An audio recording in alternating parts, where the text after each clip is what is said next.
कोस गईले शिवजी दुई कोस गईले यार दुई कोस गईले हो तीसरे मेरी मझिम परे शिवजी के भीगे लगले झोरा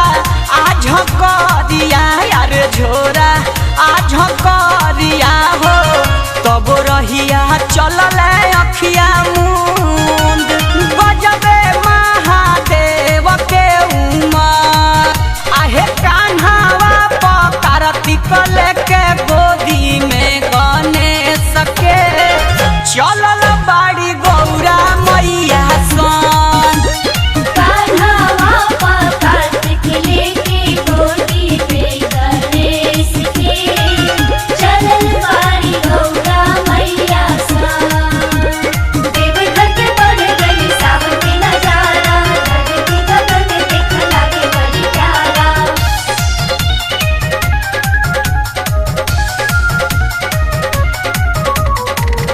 एक हाथे शोभे शिव के डमरू तीर सुलावा यार डमरू तीर सुलावा हो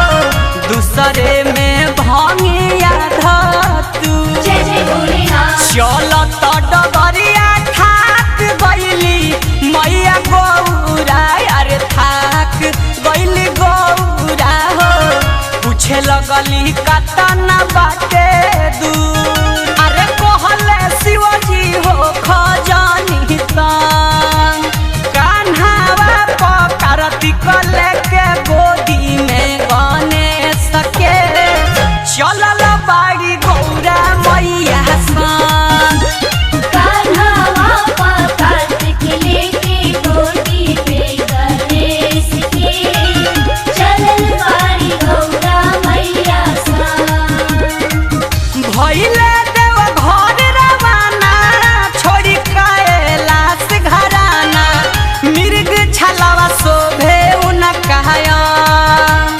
कान्हावा पकारती कले के गोदी में गणेश के